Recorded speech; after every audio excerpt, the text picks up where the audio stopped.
The wind off Consolação was sharp enough to make a ribbon of dry leaves skitter like small brown knives across the marble.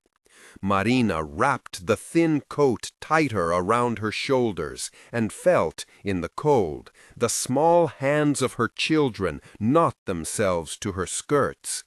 Two pairs that sought warmth and one that clung by the hem. She moved past rows of names, past polished stones that caught the gray sky and flashed it back in rectangles, until she stopped before a tall slab of veined marble. The inscription was modern and clean. R. Tavares, beloved son, 1987-2019. She pressed her palm flat against the cool surface, as if feeling for an echo, and the children, obedient from habit more than understanding, sat on the curb and watched the pigeons scatter.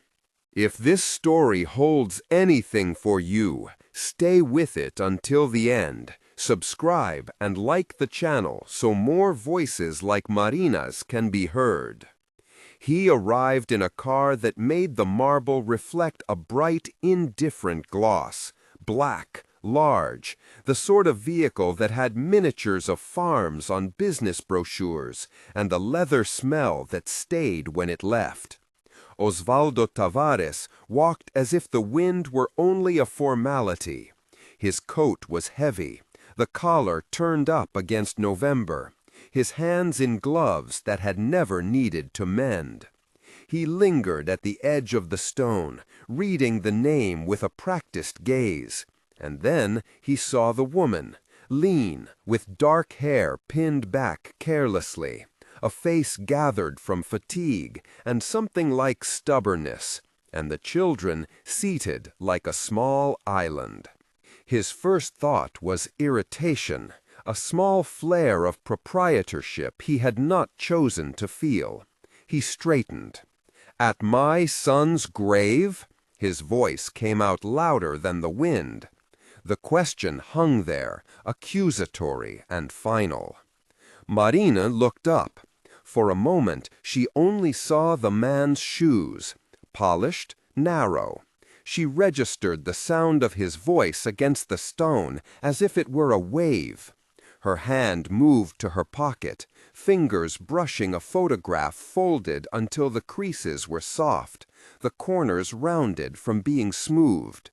She could have left then, could have walked away and taken her children to the bus, to the market, to wherever rented rooms and small dinners and the slow economies of their days waited. Instead, she folded herself straight and answered with a small, tired honesty. "He used to bring bread to my youngest," she said. "Raphael used to laugh with my boy. He died in the rain a month ago." She kept her eyes level because there was a thin armor about mothers that made them look like stones when they needed to. Osvaldo's face tightened. He had his own architecture of grief. Tall walls, measured grief, a public mourning that was performed with understated watches, and a statement to the magazine columns. A stranger here, a woman with 4 children sitting at the foot of his son's stone, meant an intrusion into a narrative he believed he controlled. But he was a man who collected narratives as patterns. When he saw the photograph in the woman's hand, faded, darkened at the edges, a young Raphael smiling with a baby on his hip, an old curiosity, like a seam long ignored, tugged. "You knew him well?" he asked finally, and there was a disquiet he did not like in his own voice, soft enough to be almost private. Marina's jaw worked. He worked the markets early. He helped people who needed it. He prayed once over my boy when fever took him, said it was nothing. He laughed and said the world was hard but good. She said it without hating. The memory of a warm hand on a fevered forehead was a small warmth that did not ask why. Osvaldo reached out then, unexpectedly, and took the photograph. His gloved fingers bent the image slightly, as if to read beneath the face in the paper. For a second, under the cautious scrutiny, his expression softened. Later, he would tell himself he was only looking for facts. There were things, he knew, that facts could clear up, or at least frame. "Who are your children?" he asked. "Lucas and Mateos, twins, a year older than 10. Rafael, named after him," she said. "And little Sophia. We have nothing. We were at the hospital that night." Saying it made her voice small. Saying it made the air carry their poverty like a scent. Osvaldo's eyes slid to the children then, in a way that catalogued their clothes, their faces, the way one twin tugged the shoelace the other could not be bothered to fix. He noted the thinness of the coats, the earnestness that hid under adolescent sullen protectiveness, the way the little girl pressed a worn blanket to her face. He had not intended to be moved, and movement unnerved him. "What do you need?" he asked, before he knew he would ask. Marina's reply was a laugh that was not a laugh. "Everything," she said. She had learned to say smaller things because everything was immeasurable. He surprised her, and perhaps himself, by offering help. Not a parade of checks, but an offer wrapped in restraint. A job for one of the older boys at one of the farms. Schooling for the twins. Money for a place to sleep for the winter. In public, he would later call it charity. In private, he termed it stewardship. He offered it with strings invisible at first. Meetings with his chosen lawyer. Papers to sign. She hesitated. She had been poor all her life, and the poor learn to taste bargains with the suspicion of those who know there is always a catch. "What do you want in return?" she asked. And in the pause he meant more than he said. Opportunity, in his vocabulary, sometimes required placing the right boy in the right house. It required removing perceived risk or embarrassment. It required sometimes decisions that bent the less powerful into shapes that the powerfuls plan. Marina signed what she thought were offers of help. The system. Task: text-to-speech generation. Language: English USA. Maintain the flux and the connexion. Connect with does read sometimes decisions that bent the less powerful into shapes that fit the powerful's plan. Marina signed what she thought were offers of help. The signatures were a blur, an office with iced water, the quiet of a marble building, the efficient voice of an attorney named Helena telling her how to sign so the forms would be accepted. It was practical. It was survival. For a while, there were shifts toward better food, their rent paid, a winter coat for Mateos. Lucas got work helping with crates and feed on a property outside the city. He learned to wake before dawn and to carry a crate like a man. It smelled of hay and motor oil and a soft, honest exhaustion. Then came the first mistake. Small in appearance, fatal in the machinery it set loose. One Wednesday, a woman who worked with Marina in a soup kitchen was arrested for possession. Names were compared, misfiled. Marina found herself called into a room where fluorescent light flattened faces into white masks. where a man whose name she never learned read her words back to her like a verdict already written. Evidence, paperwork, witness statements. Her signatures on forms, badly explained, were turned and catalogued. A photograph of her with Raphael. This, Helena said, was evidence of a relationship that had been abused. Items were found in an apartment she shared with another tenant, because they had come to clean it and stacked her small things with that tenant's objects. Bruno, the appointed defender, meant to be on her side, spoke quietly to the prosecutor, and then later to his contacts. There, in the slow, bureaucratic turning of law, power made itself a machine. The charge was trafficking, an absurdity for a woman who sold empanadas by the square and folded laundry for a living. But it was coherent enough for a system that often chose expedience over truth when presented with pressure. Helena, Osvaldo's legal counsel, had arranged that the case move with swift certainty. Witnesses changed statements. A man from the market signed that Marina had been seen conducting business late at night. Another split on the stand and then recanted in a parking lot. It did not matter. The state had photographs, processes ticked, boxes checked. Marina was frightened and bewildered as they put metal on her wrists for the first time. At her arrest, she thought of the photograph in her pocket of Raphael and her young boy laughing together. She thought of the lullaby she had been singing to the twins since their infancy. The same song she would hum to the walls, as if they might remember. She thought of the teeth of the city, of the way power could grind the small bones under it. In prison, Santana, gray and square, time coagulated into a new regimen. Counts, lights, the clank of doors. Marina learned the arithmetic of survival there. Keep your head down, do the assigned work, argue only when you must.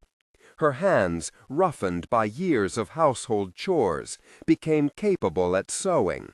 She repaired uniforms and in the thin evenings read the small Bible a visitor had left on a shelf for the inmates. She wrote letters to her children that were intercepted or delayed.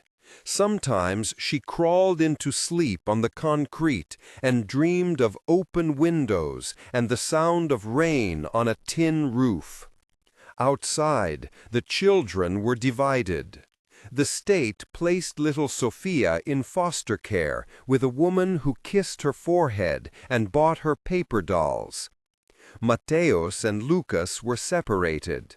Lucas, because he was of an age that could be folded into a labor arrangement, was offered work on a Tavares property, and, with a teenager's hunger for money and identity, accepted the hours and the bread. Mateos, more stubborn and less inclined to leave the neighborhood, stayed in a cramped apartment with Joachim, a man from the hardware store who had taken a liking to the boy and gave him evenings to read in the tiny, sagging bookshelf. Raphael, named for the man on the stone, was fostered by a cousin of a cousin, a woman who worked nights and kept the children fed, sometimes absent but never cruel. Osvaldo watched these arrangements with a mind that catalogued outcomes. The farm took Lucas into an apprenticeship, husks, feedlots, tractors. And Lucas, with calloused hands and a face that learned to be small when glanced at by the stoic men on the property, saw in Osvaldo a figure who could order the horizon. Osvaldo attempted, in his way, to insert himself as the benevolent steward. Scholarship offers, a room at an estate, tutors. He wanted, perhaps, to orchestrate a reconciliation on his terms, to set the family like a display in which he could be both the provider and the arbiter of grace. Years slid. Marina kept the photograph folded beneath a mattress in the prison's visitation room, and she hummed the lullaby whenever the memory of the twins tugged at her ribs. She kept track, in a ledger she hid in her cot, of birthdays missed and letters sent. She filed appeals with a defender who had not been bribed into silence, a small, pale man who offered little hope. In letters, she wrote about bread and rain and the smell of a neighbor's cilantro. She wrote short, fierce instructions to her boys. Love one another. Do not sign promises you cannot read. Remember the song. Lucas grew under the shadow of machinery and discipline. He kept part of himself like a treasure, an old stained photograph Marina had given him before she was taken, of Raphael with a younger boy on his lap. He studied the way people with power carried themselves and learned that submission could be a currency. He also learned that commerce with silence often demanded a price. Mateos, meanwhile, took refuge in ink and paper. On the nights when the apartment was still, he would draw the line of the cemetery stone as he remembered it, the crack of a leaf, a boy with Raphael's smile. He collected small things, a nail smoothed by time, a scrap of blue glass, a note with a bus schedule. The farm where Lucas worked taught him efficiency and endurance. Osvaldo, watching from the high windows of his office that smelled of leathery polish, felt a strange satisfaction that the boy who bore his house's marks might become, in measured increments, a reflection of his vision. He did not see, or refused to see, how the boy's eyes sometimes went soft in private, how they searched for the face of the mother who had been wrenched away. 10 years later, the story that had been set in motion at Consolação canted toward its sharpest angle. Osvaldo, older, with hair thinned and his face a map of small regrets he had not yet named, learned that Marina was to be released early for good behavior. The news reached him through channels that were not even official. A visiting pastor, a solicitor who kept him informed of social movements. He considered, briefly again, what he had done. He considered the sum of bargains and decisions that had placed Marina behind iron bars. He convened his council and was told there was nothing legal to be done. The law had run its course. But permission to be merciful is different than inclination. Osvaldo, who had not been taught to ask for forgiveness, considered instead a conversation. When Marina walked out of Santana, the air tasted of rain. She had a bag of a few clothes and a patched letter from a woman who said she would take Sofia until Marina could retrieve her. She smelled Novocaine and the dust of institutional cleaning products. She felt small and fierce and oddly empty. The first person she sought was not Osvaldo. It was the cemetery. She went to Consolação with a cautious hope, and her children, 2 older now, still tethered to her by the strong cord of remembered lullabies, arranged to meet quietly because the city had teeth still. The reunion with the boys was not cinematic. It was laundry and coffee and a room that smelled of dish soap and sorrow. They hugged like people who had been rehearsing a script, the kind of embrace that asks the other not to leave. The photograph came out again, and Marina unfolded it with fingers that shook. Osvaldo, on this afternoon, watched as Marina and her sons crossed a square nearby. He felt an ache that he misread as paternal urgency. He arranged to meet Marina at the shopping gallery's underground parking lot the next morning, with legal papers he insisted were to ensure the boy's stability. He wanted, in ways that were complicated and selfish, and perhaps at rare moments achingly sincere, to place himself between the family and the precariousness of their lives. Not because he had always loved them, but because he wanted order restored to a life his son once touched. He believed that control could mend. Marina came, com Lucas e Mateus flancando-a. Lucas tinha o sete já de um homem que havia aprendido a economia de sobrevivência. Mateus ergueu um notebook presto a seu peito como um log de um navio. Por um instante, deles espontaram em circunspectes frases, offers, condições. Osvaldo's lawyer recitava cláusulas quase como um catecismo. Marina listou até uma frase sobre guardianship, about temporary placement under the Tavares Trust, unfurled like a trap. Devia, nesse momento, uma mecanística crueldade, o jeito que Grant Language poderia congelar em custódia. She pensou dos anos que havia missado, dos berçários não cantados, da lullaby hummed alone in concrete cells. She pensou dos boys faces, deles diferentes folhas, as pequenas quindícias de Joaquim, e um quiet fire em sua chest ignited.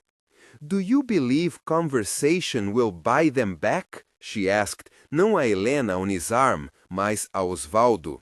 Osvaldo's face cristalizou.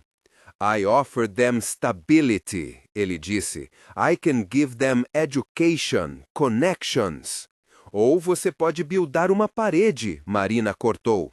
Isso não é o que você sempre faz? Você builda coisas para que lastem. Mas são coisas que você builda são like cages. Ele abriu a boca. Por um momento ele poderia ter selecionado um apology, uma palavra que teria estunado o ramo em uma nova geometria. Em certo, ele cheisto relembrou. "I lost a son," ele disse. "I am trying to repair what is left." "Você não pode reparar por brecando," Marina disse, e sua voz foi small, mas estédia. Lucas, estando beside her, olhou a seu grandpai, um homem que havia fedo e disciplinado, mas também, no distância, been a judge. A decisão que definiria o next turn vivia no sete de um teenager Jó. Decisões são pivotais na vida. Lucas poderia ter dito sim ao sumo oferecido por Osvaldo. Escola em um privado colégio, uma clean room em um estado, o smooth corridor to wealth. Ele poderia ter sido a imagem de um boy remado por herança e os soft instrumentos de perfeição. Em certo, ele relembrou um berçário, quando as mãos de sua mãe eram raspas e rock e cheiravam a estu. Ele relembrou a lullaby que hum like a promise. Ele viu a fotografia novamente, e o face de Rafael sorrindo com ele no seu lápis, e a chapa de uma verdade que havia sido costada. "No", Lucas disse, a single word falling like a slab. Ele step back da folder e depois toward Marina as if stepping back into a known geography. "I won't sign away who we are." Mateus watched his brother e felt some brittle part of his heart crack and reknit. Ele clanchou seu notebook e nodou. Osvaldo's face darqueou como um dia de inverno. "What do you think you know of stability?" Osvaldo asked hard. "Do you know what it costs to run a farm, to carry a name?" Lucas' answer was simple. "I know how to feed people. I know how to wake up early and do the work. I know how to keep promises. That's enough." The silence that followed was loud. Osvaldo havia nunca sido recusado em uma maneira que não fosse ritual deferal. He found, in a crushed moment, that his monetary language had no purchase over a boy who had learned to prize vows. He had the authority of wealth, but he did not have the gravity of loyalty that held in the marrow. The folder remained between them, an instrument rendered useless by a simple human choice. It was then, in the echoing garage, that something rare and unplanned happened. Osvaldo, whose life had been composed like an engineered landscape, felt his control slip into a place where the arithmetic of power was inadequate. He had been granted wins before. He had been shielded from consequence. This refusal brought a rebuke he had not calibrated. His chest tightened as if a piece of him were being excised. What followed in the next months was not theatrical revenge. Osvaldo had the patience and the taste to manufacture subtler injuries. He pulled the offers, slowly and with a formality designed to cause humiliation rather than pain. He lodged petitions that reopened small administrative cases. He created bureaucratic hurdles for the adoption of little Sophia by the woman who had sheltered her. He provided the city with scholarships and sponsored public events that announced his benevolence. And in each act, he held Marina's face like a portrait and watched how the small public stabs of reputation affected her. Marina, having tasted the possibility of reunion, now braced for slow attrition. She worked odd jobs, sewed late into the night, and taught Matteo and Lucas the exact way to tie a knot and how to mend a tear. She hummed the lullaby in the kitchen while they ate stale bread, and she told them always not to be ashamed of where they came from. "We are people," she said, and sometimes that felt like an argument against the world. The years that followed did not cleanse the past neatly. Osvaldo's health, meanwhile, unspooled in private. Robert Tavares, the man once absolute in his holdings, began to feel a weariness that was not age alone. He missed something he could not name. He watched the family he had tried to control choose a different arrangement, and began in those small, quiet nights to face the sterile architecture of his choices. It would be mythic to say remorse came as lightning. It did not. It arrived as a series of small embarrassments, of photographs misplaced, of memories dredged up by a grandson's lullaby hummed in a corridor of a hospital after Osvaldo had a dizzying episode and was left to wonder what name to call when the nurse asked for his next of kin. And no one crossed the room to take up the space.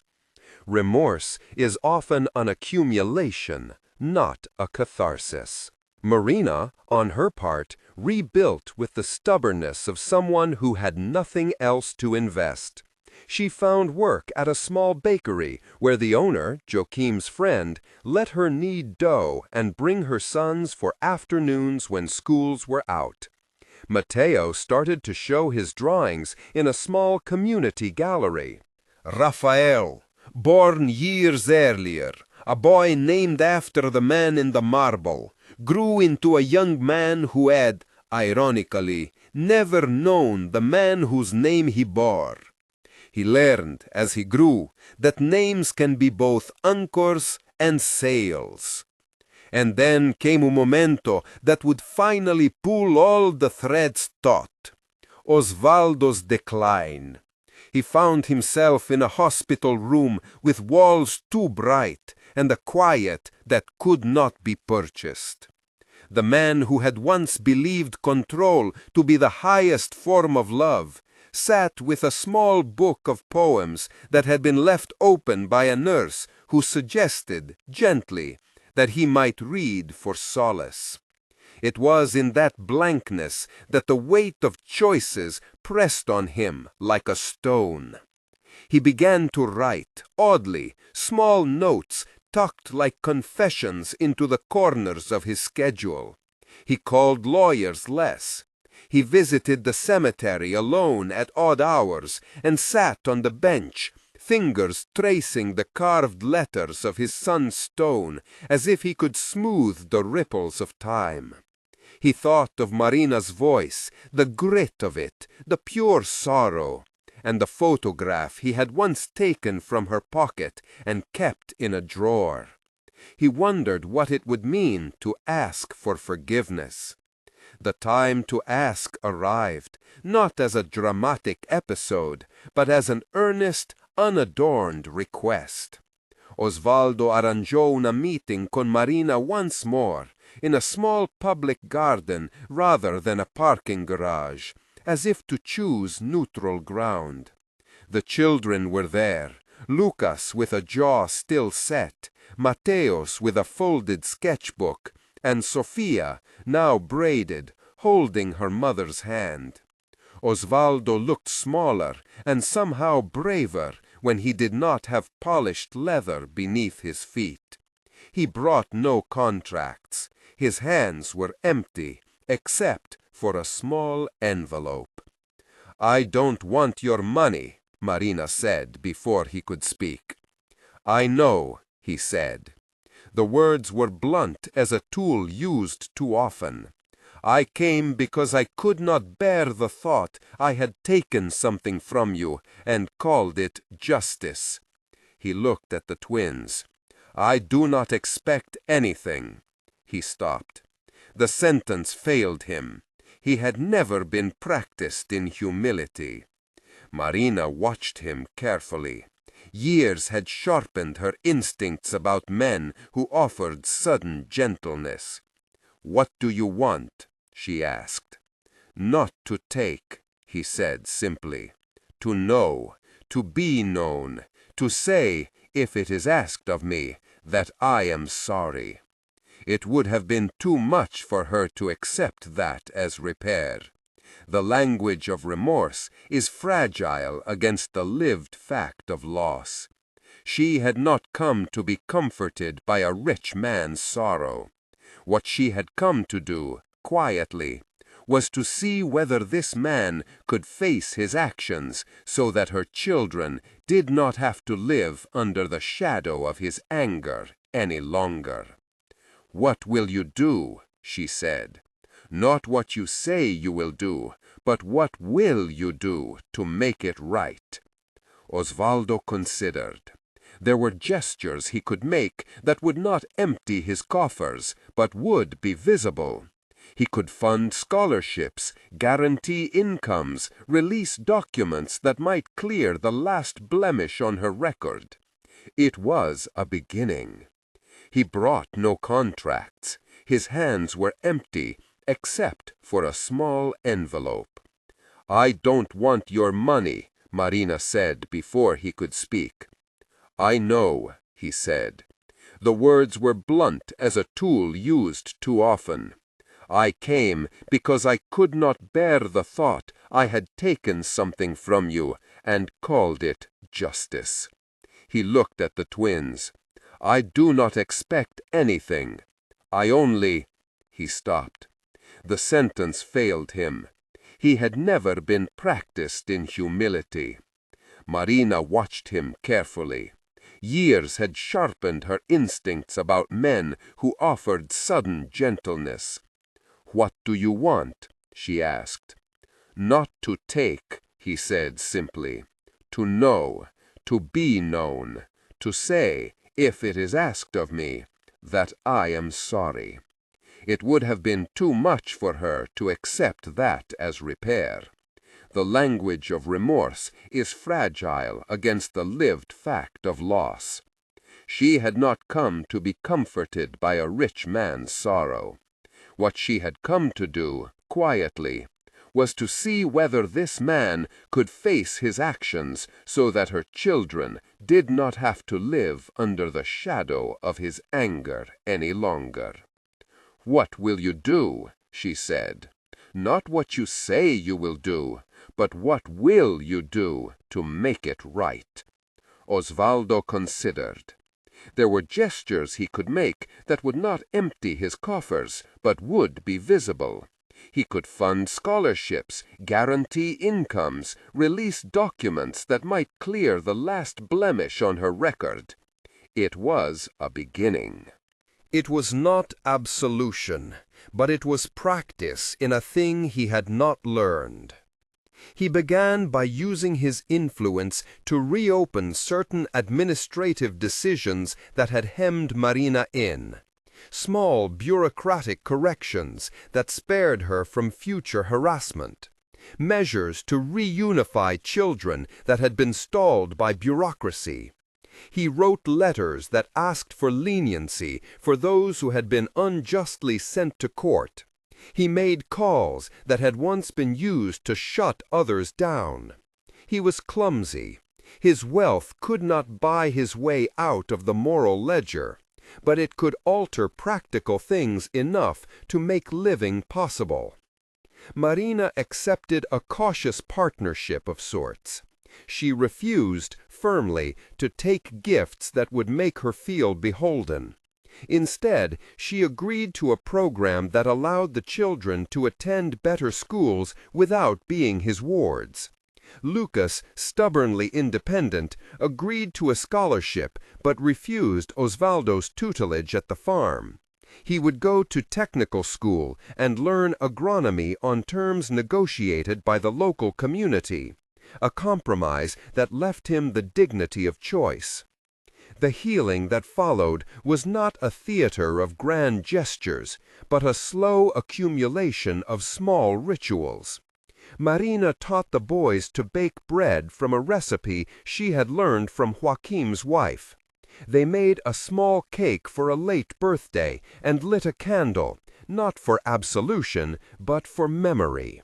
They visited Raphael's grave sometimes and left small notes, a joke, a confession, a folded paper with a drawing. The shredded letters that had once been evidence of silenced speech were now sewn together by Marina into a ragged quilt for Sophia, a patchwork of shame and survival that she carried with pride. At nights, when the city lay quiet, Marina would sing the lullaby, and the sound would move across the rooms like a balm. It was small, and it did not undo everything. The scars remained. Osvaldo's regret deepened into something like loneliness. He spent his final months in a house full of rooms that were awkwardly furnished with the trappings of his age. He went often to the cemetery, sometimes to sit for hours and watch the clouds. The community, which had once feared him for his temper and power, found him more human in the end, a man who had learned, very late, the cost of decisions made without humility. The climactic confrontation in the parking garage had been avoided, not because tension dissolved, but because the decisive moments had arrived quietly, in choices rather than in violence. Lucas, stubbornly independent, agreed to a scholarship, but refused Osvaldo's tutelage at the farm. He would go to technical school and learn agronomy on terms negotiated by the local community, a compromise that left him the dignity of choice. The healing that followed was not a theater of grand gestures, but a slow accumulation of small rituals. Marina taught the boys to bake bread from a recipe she had learned from Joaquim's wife. They made a small cake for a late birthday and lit a candle, not for absolution, but for memory. They visited Raphael's grave sometimes and left small notes, a joke, a confession, a folded paper with a drawing. The shredded letters that had once been evidence of silenced speech were now sewn together by Marina into a ragged quilt for Sophia, a patchwork of shame and survival that she carried with pride. At nights, when the city lay quiet, Marina would sing the lullaby, and the sound would move across the rooms like a balm. It was small, and it did not undo everything. The scars remained. Osvaldo's regret deepened into something like loneliness. He spent his final months in a house full of rooms that were awkwardly furnished with the trappings of his age. He went often to the cemetery, sometimes to sit for hours and watch the clouds. The community, which had once feared him for his temper and power, found him more human in the end. A man who had learned, very late, the cost of decisions made without humility. The climactic confrontation in the parking garage had been avoided, not because tension dissolved, but because the decisive moments had arrived quietly, in choices rather than in violence. Lucas's decision to refuse a life bought with strings had been the pivot. Osvaldo's willingness to relinquish total control and to perform restitution of a practical nature had opened a place for slow rebuilding. When Osvaldo finally died, it was not in solitude that had been meant to punish, but in a bed where a nurse, briefly kind, read aloud from a book of small poems. He left, com clean will que retornava certos meios à comunidade, complexo legado que de não absolveu, mas manejou o rumo para os injurados a Bré. Meses após a estada setado entre o seu novo, simples ritmos, a família agarrou em uma modest kitchen que cheirava a ieste e café. Marina setou small cake com candas no meio da mesa. Não havia expensivas flores, não pretensa de grandeza. Omente uma simples refa de papel flores Rafael havia antes pintado ao val. Sofia laughter rose, high and bright. Lucas carvou o cake com mãos que haviam aprendido tanto o farm quanto a cidade. Mateus trouxe os desenhos, agora fremados em uma local galeria. Pequeno provo de slow flourishing. Antes de cortar o cake, Marina litou uma simples canda e quepou silêncio. Os filhos Lennon Close. Em sua voz, quando se expouco, não havia nem triunfo, nem apologia, mas uma kind deep tender catalogando de verdade. We have lost things that cannot be given back, she said softly. We have been hurt. We have been saved in ways that were not perfect. We will remember all of it, and we will choose each other. She sang the lullaby then, barely audible, and the siblings joined in like an old practiced chorus. O fotografo de Rafael, crescido mas tesourado, sat at window, catching the light. Outside, consolação era grey ribbon of trees. Inside, a kitchen era warm and crowded com small human certezas. Later, as the family walked to the cemetery to leave crumbs of cake at the stone, an odd, sweet ritual of memory, Lucas stood a little apart e locou a grave. He placed his hand on the cool marble and felt in it the echo of a life that had touched theirs and left them whole in ways that were not measurable. He would, he knew, inherit not titles, mas uma história que toutasse o shape de seus próprios valores. Osvaldo's death não era assar o arme. Ele simplesmente removeu o instrumento de poder. A história não terminou com clean forgiveness, mas com diário prático. Birthday candles lit for the living and the dead. Letters sent and read aloud, a cake shared among hands that had learned to be steady. Marina treinou os filhos a aclamar sua dignidade em simples atos, pagando bills on time, chegando às aulas dos pais, tendo a verdade mesmo quando seria mais fácil não.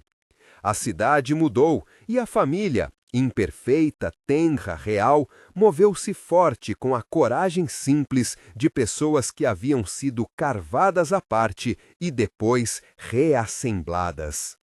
No último dia de inverno daquele ano, deles se gamaram em consolação, não em protesto ou em petição, mas em algo mais simples, uma pequena peregrinação.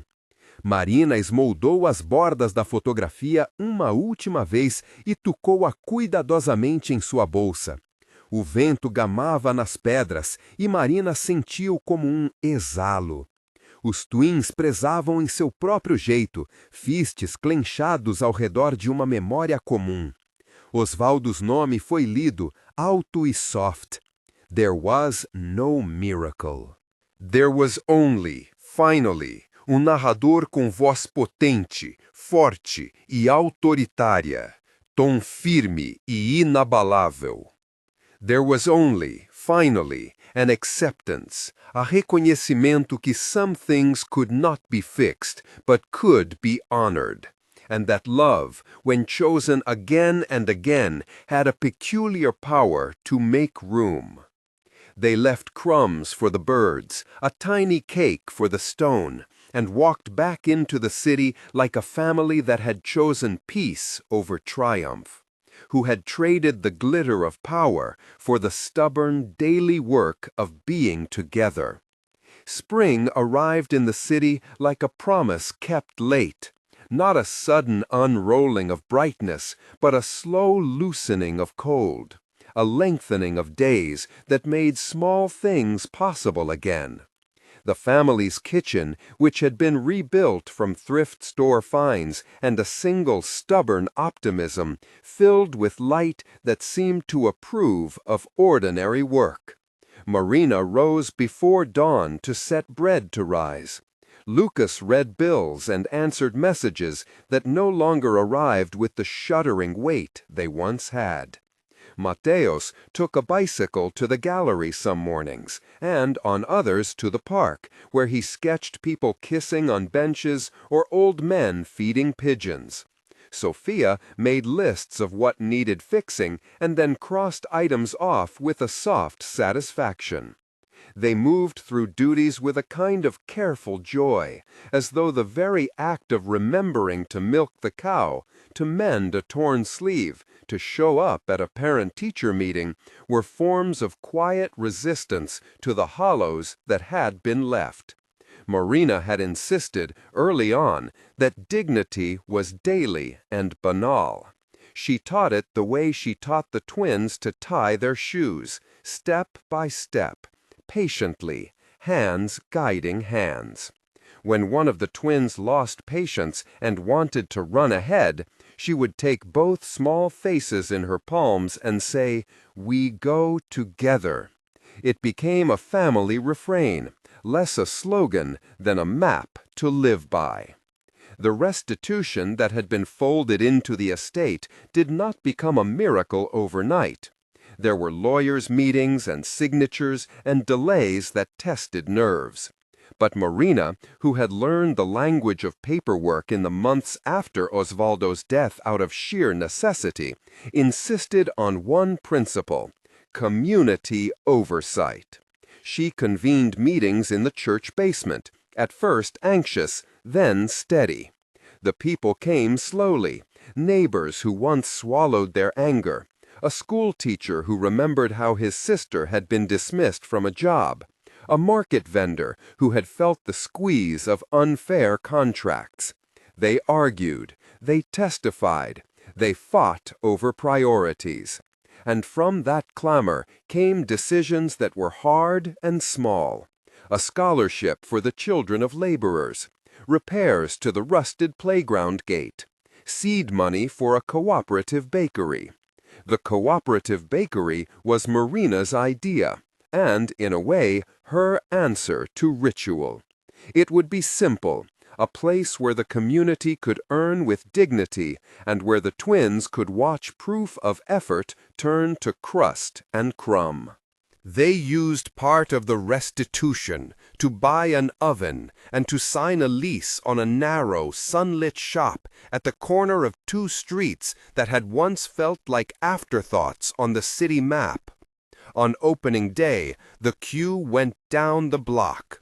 People arrived with hands that had worked in construction, in laundries, in stalls. They brought children and old mothers.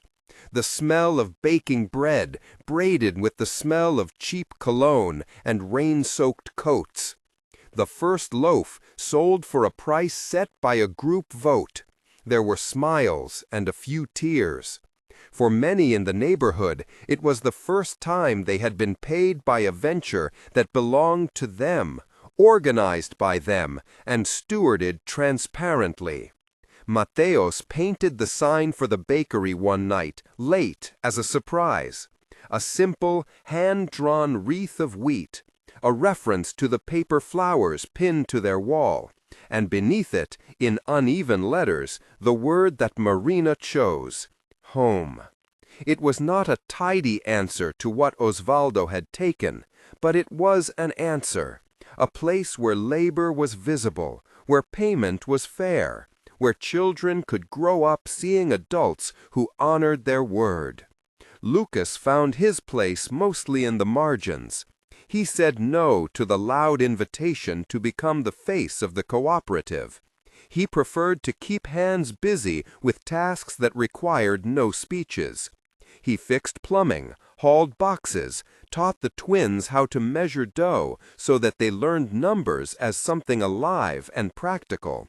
Sometimes he found himself at the back of the shop, sanding a countertop while people bought pastries and recounted the late-night fights over prices, the compromises, the moments when someone insisted on more fairness and someone else on immediate survival. He liked the sound of those debates, rough and necessary, and he relished the smallness of wood shavings against his palms. There were nights, though, when the past drifted back like an animal that had not yet learned trust. Lucas woke from sudden sleep, the old urges, pride, the taste for control, pushing at him with the persistence of weeds. He felt, now and then, the ghost of decisions made in haste and fear, the memory of the parking garage that had never been used for its intended violence, the palimpsest of other choices. In the quiet room that had once been Raphael's, where the photograph still caught the light, he sometimes sat and let those thoughts pass like weather. He had learned to be patient with himself, and that patience had a shape: confession and repair. Small acts that did not absolve, but that held to a new standard. He sought forgiveness not as a demand, but as an offering. Outside the bakery, the city moved on in its indifferent, beautiful way. A corner store changed hands. A bus route was adjusted. A new construction site rose and made the skyline jagged. The neighborhood had a new mural that Mateos had helped paint. It ran 50 feet along a low concrete wall, thrice and impossible, a sweep of color that depicted hands, many hands, lifting a single house. Children pointed to it and debated which hand was theirs. The mural drew strangers who posed for photos and long-time residents who paused in disbelief that anything so bright could exist where shadows had once convened. Not all healing was public. Marina spent afternoons at the school, teaching a literacy class to adults who had worked with their hands and had been taught to hide their lack of letters behind jokes. She learned to make syllables gentle and to fit stories to the rhythm of breath. One woman, Anna, who had been mute about the abuses she had endured, began to bring a thermos of bitter coffee and to stay late. Her hands trembled when she first wrote her name. Marina helped steady the pen. Later, Anna read aloud for the first time at a modest ceremony at the bakery, a small speech about belonging that had everyone standing and, for reasons they could not fully explain, wiping their faces. Mateus's drawings began to be more than a private delight. A friend at the gallery suggested a small show that would include work by neighborhood artists. The opening night was noisy and kind. People who had once been mocked for their accents or their clothes came dressed in clean shirts and made ways to nod to the artist whose sketches had once lived on the backs of envelopes. Mateus, who had been a child with a pencil in his fist more than anything else, watched as people lingered over a charcoal study of the old market and then placed bills on the gallery table. He sold a few pieces and used the money for supplies, and for the first time felt his work had a purpose beyond self-preservation. He began to take commissions. He painted a portrait of the twins that Marina hung opposite Raphael's photograph, so that the wall of memory now faced a wall of hope. Sophia, who had always carried a quick, nervous energy, took on the role of liaison between the cooperative and the schools. She organized meal deliveries to families who could not afford to come down to the bakery, negotiated with the city for space at the weekly market, and kept the accounts with a stubborn delight in columns and neat ledger entries. Her laughter, which could be sharp in other moods, softened when she spoke about the children receiving their first warm breakfasts. She had, in small ways, learned to measure success by the steadiness of a child's hand rather than the applause of strangers. There were visits that tested them. A man from Osvaldo's former circle came through the neighborhood one afternoon, moving his eyes like a man measuring options. He had been once important in ways that had seemed immovable: contracts, favors, debts. The cooperative's trustees had debated at length whether to exclude him from access to certain community programs, fearful that old ways of leverage could seep back in. He came, though, with a box of small pastries and the kind of smile that had once felt like power, and now carried the stench of self-preservation. He asked for a job, which would have placed him squarely inside the bakery's operations and inside the community's choice to either include him or not. For a week, the cooperative argued over that pastry box. Some argued that to include the man was to risk the graft that had once poisoned neighborhood life. Others said that the whole point of reparative action was to alter the structures that had produced harm, and that exclusion might simply reproduce the same patterns of humiliation. In the end, they voted to offer him a trial position: hard shifts, close oversight, and a clear set of expectations. On his first morning, he arrived early and scrubbed pans until his knuckles were white. He did not ask for privileges, and, when someone murmured that he might be playing a part, he lowered his head and kept working. Trust, they had learned, was not a commodity to be dispensed like bread. It was an ongoing process, fragile and repairable. Sometimes people failed to live up to it. Sometimes they rose to surprise. The man who had come with pastries lasted a month. He learned, like everyone else, to take instruction and to pay wages into the common fund. He did not confess everything he had done before. Those confessions, when they came slow and in pieces. But his presence complicated easy narratives of villain and victim, reminding the community that the world rarely cleaned itself in heroic bursts. There were private reckonings, too.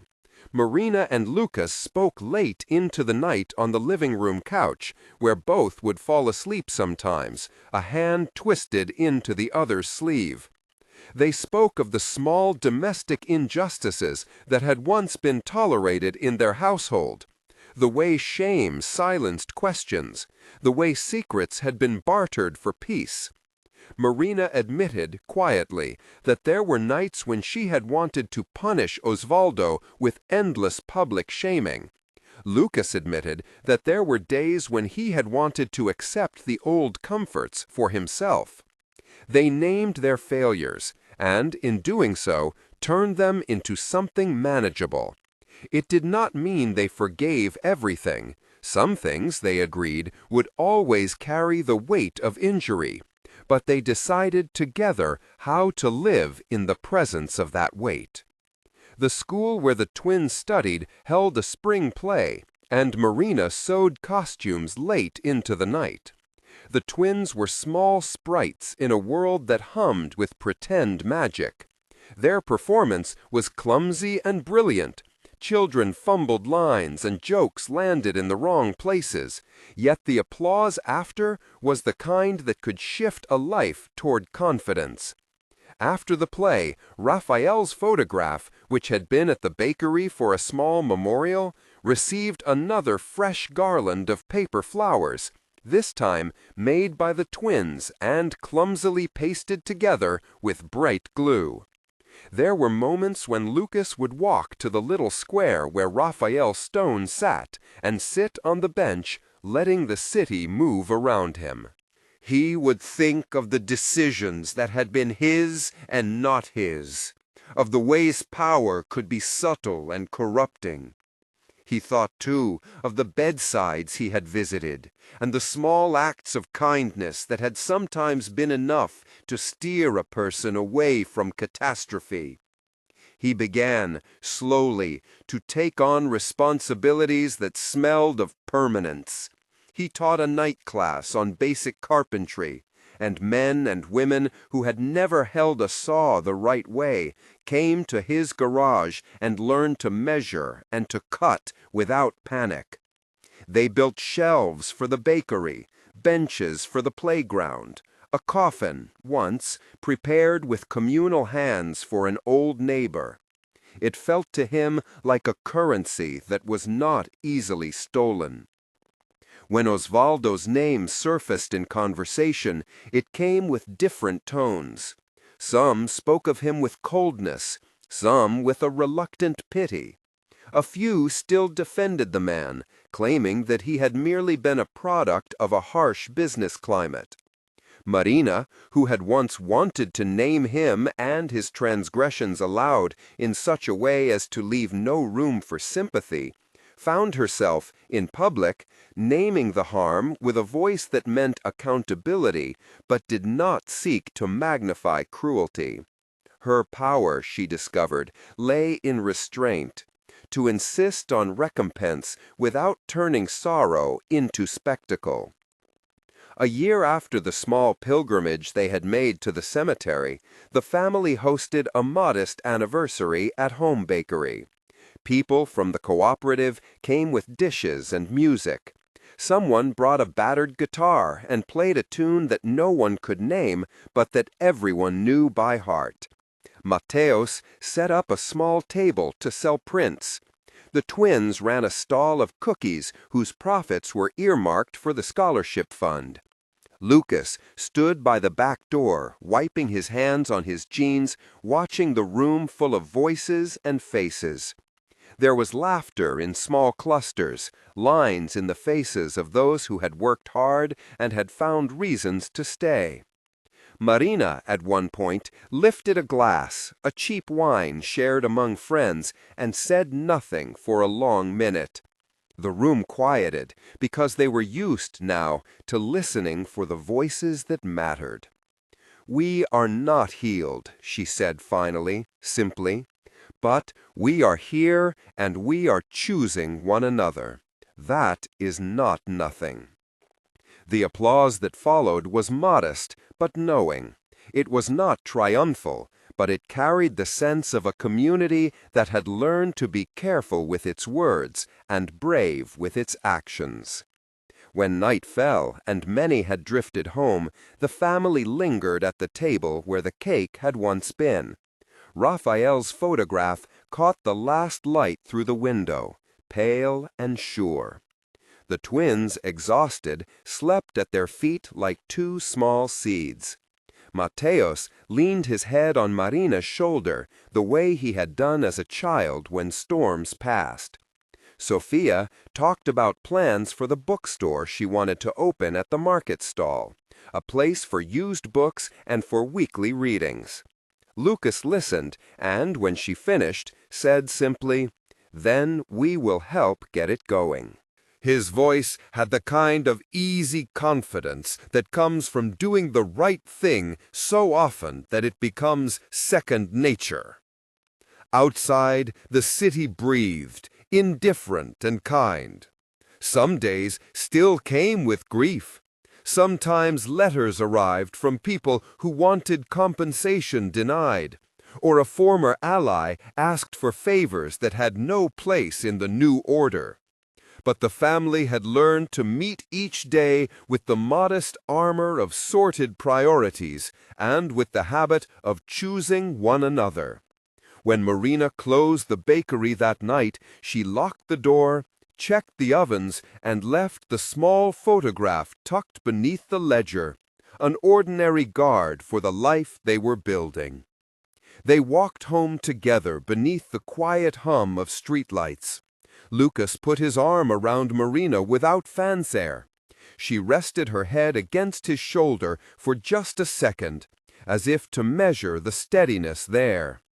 They had traded the glitter of power for the stubborn, daily work of being together, and in that exchange they had found a life that was neither perfect nor safe, but one that held the possibility of endurance. The photograph of Raphael, still catching the light in their kitchen window, seemed to approve. And so they continued. The bakery ovens, the mural work, Mateus's commissions, Sophia's plans, the twins' small certainties, acts that, assembled, became a kind of repair. It was not the end of the story. It was an ongoing practice of attentiveness, a series of daily choices. But in the small economy of their lives, where bread was shared and accounts were kept honestly, and where children learned to name their needs, there was the slow, stubborn evidence of change. They had learned that power, once wielded to wound, could be turned, awkwardly, imperfectly, toward mending. It would always be a fragile art. They were prepared, at last, to practice it together.